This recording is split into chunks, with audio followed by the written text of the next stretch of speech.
Welcome to the Sin Plus All Fulbright Group.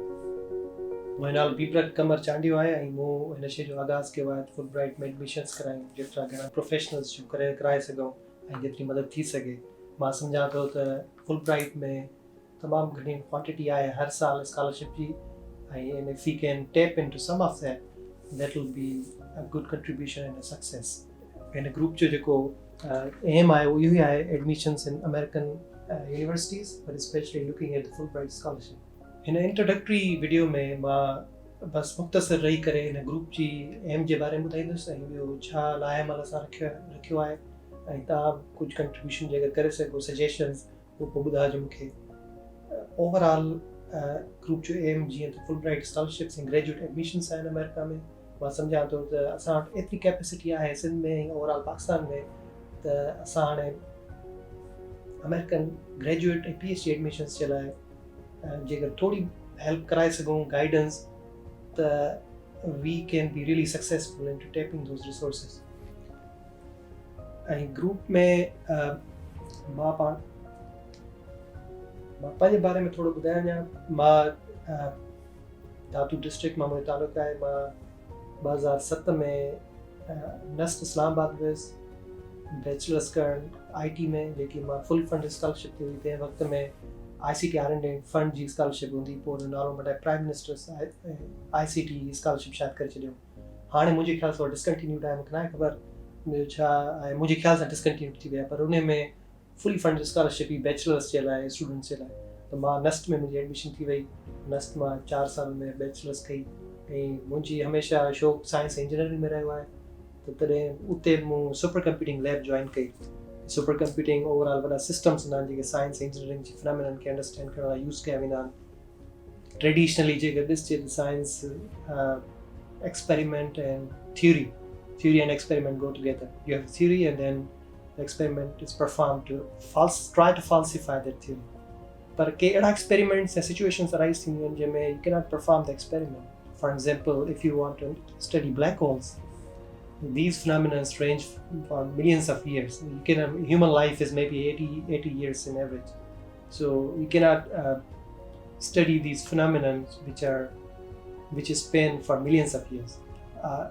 या वरी nuclear simulations या nuclear blast जे अगरि करणा that will be politically and economically very challenging.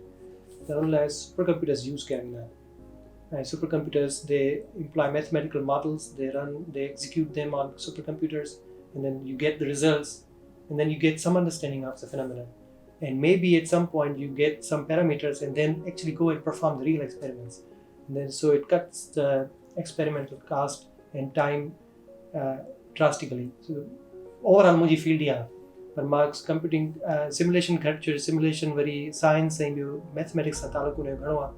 उहा मुंहिंजी सभु फील्ड आहे, पर मां ओवरऑल इंजीनियरिंग सां कंप्यूटर इंजीनियरिंग सां तालुक़ु आहे। सुपर कंप्यूटर ख़ुदि कीअं ठहंदा आहिनि, उन्हनि कीअं ऑपरेट थींदा, त उहो ई शौक़ु हो। पोइ मां मास्टर्स ऐं PhD में करणी अमेरिका मां। छो जो अमेरिका में ई कंप्यूटर्स ईजाद थिया आहिनि तक़रीबन, हिते ई सॼी इंडस्ट्री आहे।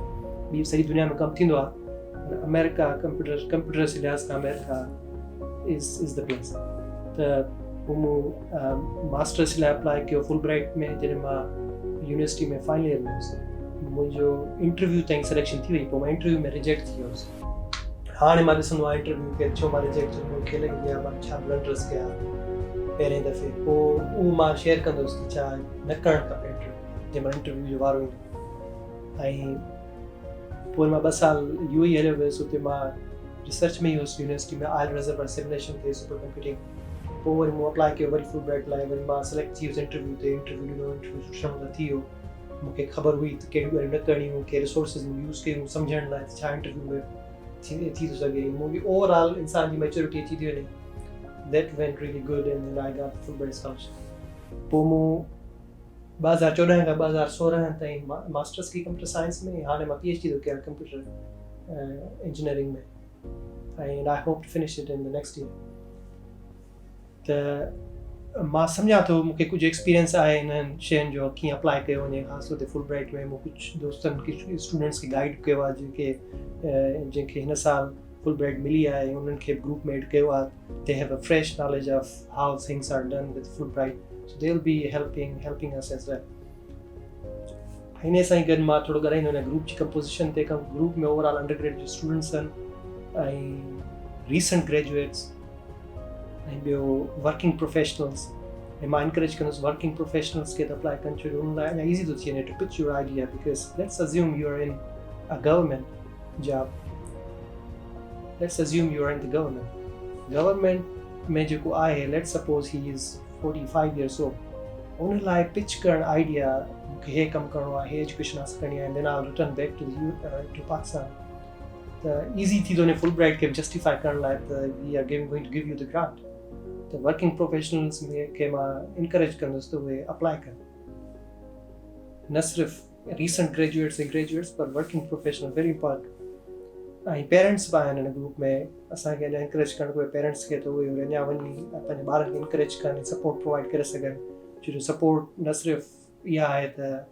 उनखे इनकरेज कनि पर फाइनेंशियल सपोर्ट एज़ वेल मां 5 दफ़ा GRE ॾिनो जंहिंमें हिकु दफ़ो मुंहिंजो पासपोर्ट विसरी वियो त मूंखे वरी UAE अलाइन मां दुबई वञिणो पियो वापसि अचिणो पियो न ॾेई सघियुसि पर 4 दफ़ा मूं हिन सेंस में GRE असुल में ॾिनो जंहिंमें मां चवंदुसि मे बी देन 3 times मूं एॾियूं सुठियूं मार्कूं कोन कयूं मूं वटि खणी पैसा हुआ उन वक़्तु जॉब हुई ऐं जीअं बि मां करे सघियुसि घणा अहिड़ा स्टूडेंट्स हूंदा या माण्हू हूंदा जिन लाइ चैलेंजिंग थी वेंदो 23,000 पाकिस्तानी अॼुकल्ह जे मुंहिंजे ख़्याल सां 23,000 रुपया GRE जी टेस्ट जी फी त we'll see if we can find any donations or anything but that will be at the November time frame so we might have those people who will volunteer and donate and provide support the group ji composition overall ईअं हूंदी ऐं ॿियो मुंहिंजे ख़्याल सां goals जेके असांजा आहिनि लॉन्ग टर्म में उहे इहे आहिनि त का अहिड़ी सिचुएशन एटमॉस्फेयर क्रिएट करे वञूं 5 सालनि जे अंदरि या 6 में त असांखे माना त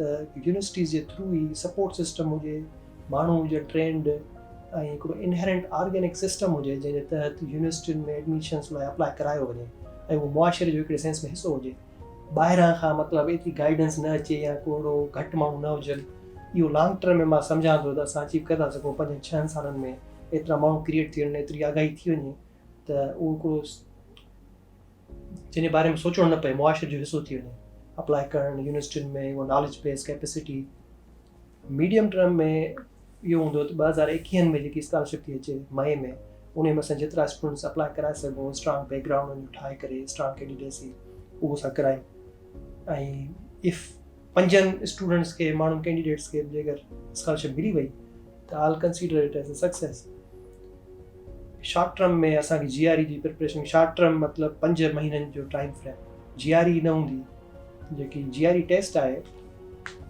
उन जी बुनियाद ते एडमिशन्स थींदियूं आहिनि माना उहा रिक्वायरमेंट आहे बेसिक हुन लाइ उहो फॉरेनर्स लाइ रुॻो कोन्हे का जेको अमेरिकन आहे ख़ुदि जेको हिते ॼमियो आहे उहो बि जेकर मास्टर्स PhD कंदो त हुनखे GRE करणी पए त उहो सभिनी लाइ आहे ऐं उहा न हूंदी त पोइ बुनियादी न आहे त वरी ॿिया कम कजनि इंटरव्यू एसे राइटिंग उहे जेके सभु शयूं आख़िरी नवंबर टाइम फ्रेम में असां ॻाल्हाइणु शुरू कंदासीं हाली फ़िलहालु let's focus on the short term goal GRE जेतिरनि माण्हुनि जूं कराए सघूं अप्लाई करायूं तयारियूं करायूं हिन महिल असांखे GRE ते ज़ोर ॾियणु खपे त हाणे नेक्स्ट जेके 5-6 महीना हूंदा उन ते असां GRE ते ॻाल्हाईंदासीं ऐं पर्सनली मां मैथमेटिक्स ऐं इंग्लिश जा लेक्चर्स त कोन ॾेई सघंदुसि मूं टाइम थियो आहे GRE ॾींदे पर मां रिसोर्सिस ॾेई थो सघां ऐं ॿियो एकेडमीज़ आहिनि कराची में ॿियो लाहौर में इस्लामाबाद में एकेडमीज़ आहिनि ऐं अमेरिकन जेकी US एजुकेशन फाउंडेशन पाकिस्तान आहे जेकी फुल ब्राइट कराईंदी आहे उहे बि प्रोग्राम्स ॾींदा आहिनि त तव्हां वञी GRE तयारी कयो